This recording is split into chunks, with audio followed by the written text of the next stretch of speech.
2020년 5월 16일입니다. 어제가 스승의 날이었죠. 스승의 날인데 아침엔 그저께도 영상 편지에도 했지만 저를 이렇게 가르쳐 주셨던 선생님들, 고마운 선생님들 얼굴을 한 분 한 분 떠올리면서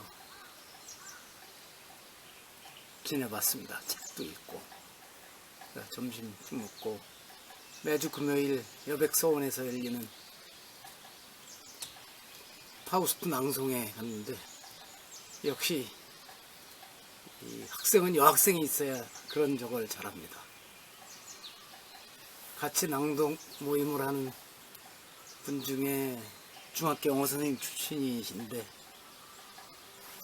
카네이션하고 하여튼 예쁜 꽃으로 꽃바구니를 해오고 또 스승의 날이라고 케이크도 맛있는 케이크를 가지고 와서 우리 여백서원 주인장인 전영희 교수께서 아주 감동했었습니다.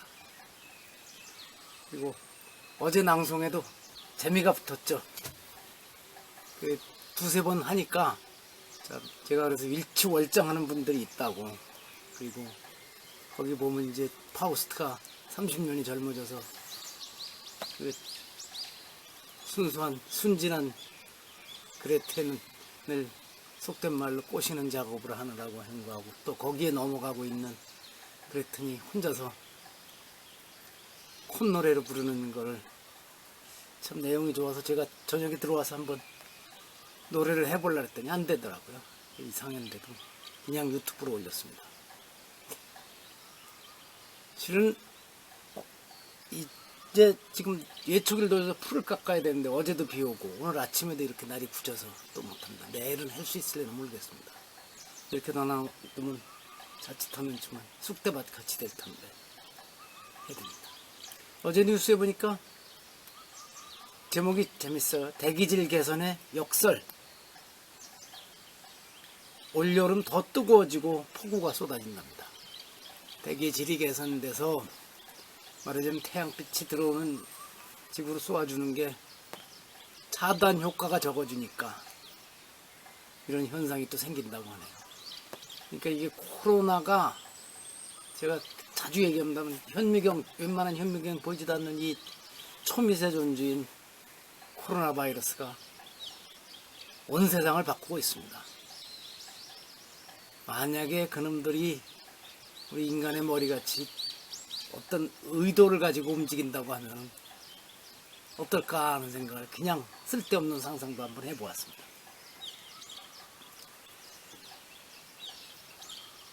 이젠 이 얘기 그만해야 되는데 요새 정이 팔아서 먹고 사는 사람들 많죠. 그래서 당신들 그러면 안 된다고 하면은 이제 곧바로 적폐 세력이 되고 친일파가 되고 이러는데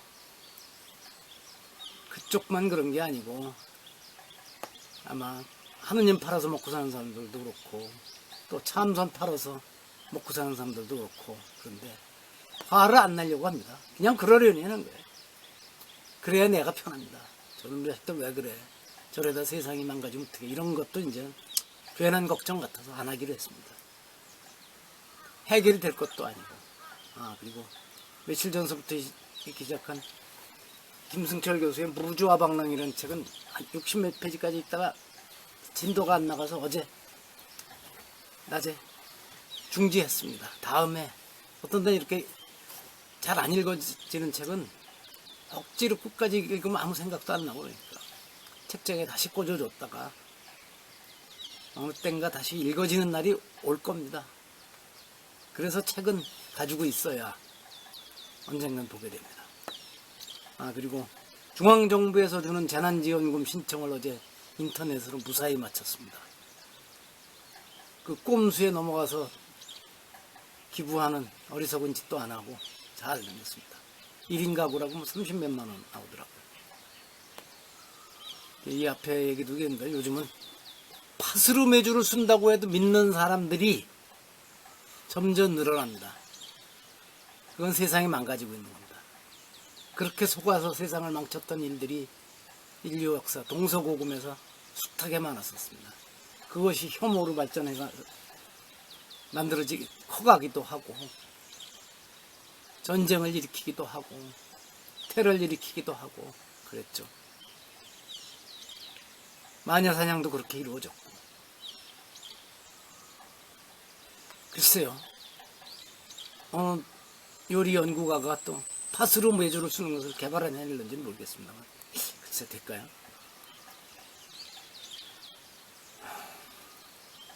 어제는 또 브라질 소설 결혼식 전날 생긴 일 읽기는 또 저녁에 조격을 하면서 다 마쳤습니다. 근데 생경합니다. 그 스토리 전개나 여러 가지가. 야, 이 사회가 이런가 하는 것도 있는데, 번역은 아주 좋았다는 느낌을 받았어요. 원래 포르투갈어를 전공한 사람이 아니고 서울대에서 인류학을 전공하고 브라질에 유학을 갔다가 이렇게 또 브라질 작품들을 번역하는 전문 번역가로 나섰던데 아주 좋더라고요. 그래서 이제 소설은 오늘부터는 루이제 린저의 삶의 한가운데를 읽어보기로 했습니다. 루이제 린저 작품 아직 한 번도 안 읽어봤습니다. 이게 고등학교 시절들 많이 읽고 그러던 것 같은데 오히려 이만큼 나이 먹어서 읽는 것도 좋지 않을까 이런 생각을 합니다. 오늘 영상 편지 42번째인데 원래 처음에는 다른 누군가의 이야기를 가지고 풀어나가려고 하다가 조금 전에 바꿨습니다.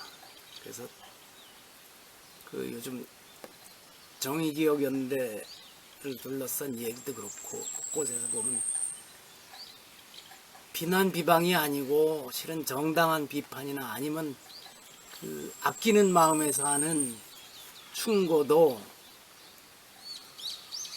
너 그러면 저쪽 놈 편이냐 하고 나오는 이런 일들이 많은 것 같아서 그와 관련된 말씀 같이 나눠보고자 합니다. 티베트 불교가 그 교학 수준이 아주 뛰어나죠. 특히 그 람림이라고 하는 건데 한문으로는 보리도 차제론이라고 있습니다. 보리 깨달음을 구해가는 깨달음의 길에 가는 차례대로의 순서입니다. 그래서 하근기, 중근기, 상근기 단계로 있는데 그 책이 영어로도 3권으로 번역이 잘 돼서 나왔습니다. 저는 그거 한 2권째 중간쯤 읽다가 지금 멈추고 있는데 국내에도 번역이 나왔고 문고본으로 아주 발췌해서 나온 것도 있고 한 권짜리로 나온 책이 있습니다. 근데 한 권짜리로 나온 책이 이게 하늘을 호술하는 데서 오래전 나왔는데 그건 제목을 티베트 스승들에게 깨달음의 길을 묻는다면 람님 이렇게 했어요. 제가 2009년인가 이때 참 밑줄 치면서 읽었는데 요즘 거기서 읽은 구절 몇몇 대목이 얼핏 떠오르는데 이 책을 어디다 두었는지를 못 찾아서 인용을 못하고 있습니다. 근데 마침 오늘 말씀드리고 싶은 내용은 컴퓨터에 저장해 놓은 거 있어서 찾게 되었습니다. 이게 이런 두 군데 나오는데 같은 얘기입니다. 어리석은 자의 많은 칭찬보다 지혜로운 자의 비판 한마디에 더 큰 칭찬의 의미가 담겨 있다. 그렇죠? 숱한 사람이 아주 훌륭하십니다. 각하 훌륭하십니다. 사장님 최고입니다. 아유 사모님은 흠잡을 데가 없어요. 이라고 하는 것보다 진짜 지혜를 가진 사람이 대통령한테 그러시면 안 됩니다. 요거는 이렇게 하셔야 맞을 겁니다 하고 비판 한마디를 해주고 사장에게 거대기업 사장에게 사장님 이러시면 우리 회사 망합니다. 이래줘야 됩니다 하고 또 집에서도 그럴 것이고 곳곳이 그렇죠. 그 밑에 쭉 이어지는 얘기는 이제 불교적인 얘기니까고요. 그 다음에 같은 책에 한참 한 200쪽쯤 뒤에 가면 이건 좀 길게 읽어보겠습니다. 남들의 칭찬을 받으면 교만이 높아진다. 이는 이번 생과 다음 생들 다 망치게 되며 자신의 허물도 볼 수 없게 한다. 남들이 자신을 비판하면 잠시 듣기가 싫지만 후에 스스로 그 일을 살펴서 조심해야 한다. 다른 사람들이 자기에게 욕하는 것은 자신이 성취하도록 축원해주는 것과 다름없다고 생각해야 한다. 이러한 일들이 자기에게 직접적으로 생겼을 때 이와 같은 방편으로 자신의 나쁜 성격을 고쳐나가야 한다. 존카파 스님의 람님을 한 권으로 추각해서 번역해낸 티베트 스승들에게 깨달음의 길을 묻는다면 책에 나온 겁니다. 그렇죠. 저도 아마 인생에 실패도 해보고 그러지만 그 실패를 나중에 이렇게 바둑 복귀해보면 실은 부모님이 옆에서 충고를 해주셨든 아니면 형님이 해주셨든 주변에 친구가 했든 여기서 비판이라고는 하겠습니다. 그걸 잘 기울여 들었었으면은 실패가 훨씬 적었을 것이고 실패를 했다고 하더라도 그 후유증이 오래가지 않았을 것입니다. 그런데 그것을 듣지 않고 있다가 결국은 실패하고 후유증도 오래오래 가고 아직도 극복을 못하고 있는 것도 있고 그렇습니다. 개인뿐이겠습니까? 정권도 그렇고 또 국가 전체가 가는 방향도 그렇고 대학도 그렇고 종교 집단도 그렇고 나에게 이러면 안 된다고 하는 얘기를 진짜 약으로 받아들일 수 있는 사람이고 집단이면 어려운 일을 겪을 리가 없겠죠.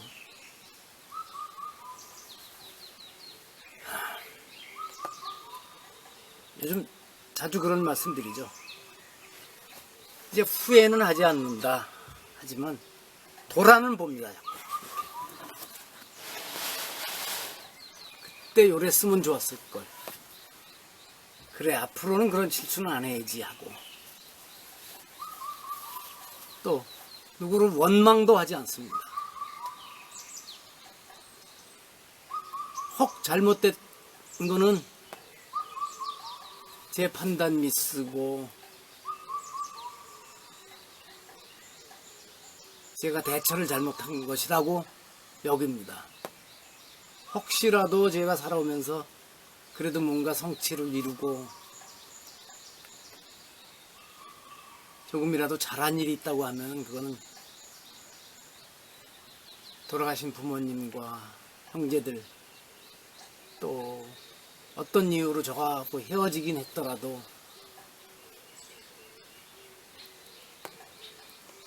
그 사람에게도 도움을 받았고 또 그저께도 이튿날 스승의 날을 맞아서 초등학교 때 1학년 때부터 고3 때까지 선생님들 이렇게 한 분 한 분 얼굴을 떠올리면서 그 시절을 돌아보았습니다만 저는 생각해보면 초등학교 때부터 고등학교 때까지 선생님들에게 과분한 사랑을 받았던 것 같은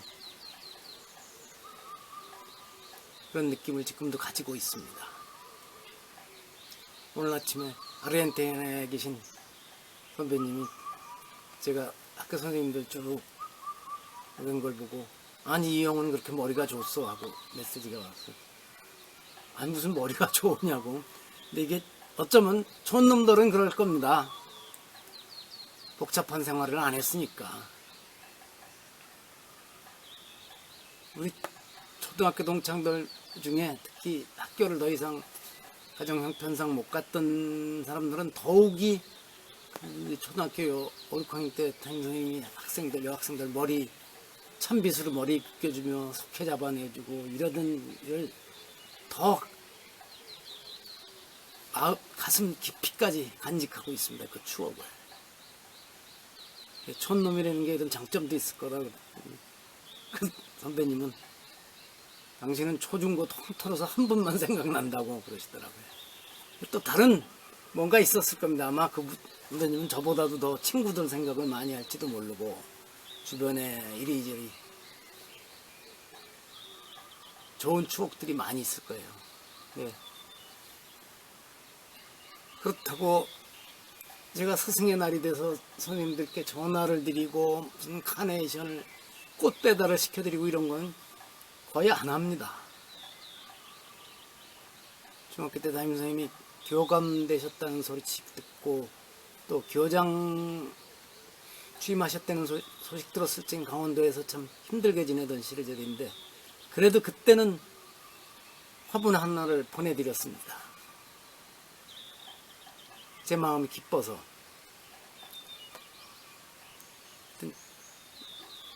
학교 다닐 적에 선생님들이 하나하나 일깨워 주신 것도 있지만 그 이후로도 선생님들께서 늘 제게 신경을 써주고 계셨으니까 그게 저는 반영된다고 그렇게 믿고 사는 사람입니다.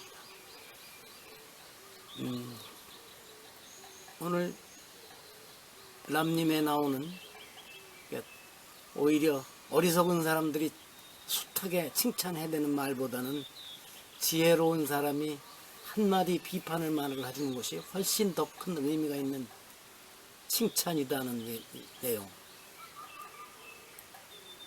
그걸 이렇게 오늘 말씀 나누려고 찾아서 읽다 보니까 또 선생님들도 생각나고 돌아가신 부모님도 같이 생각나고 제게 정말 진정으로 충고를 맡겨주지 않은 친구들도 생각이 나고 그렇습니다. 이제 비가 그칠 것 같습니다. 오늘도 8호솔 아래서 혹시 비가 쏟아질 줄 몰라서 이렇게 영상 편지를 쓴다 그래야 하나요? 말한다 하고 하여튼 이렇게 마무리 짓고 있습니다.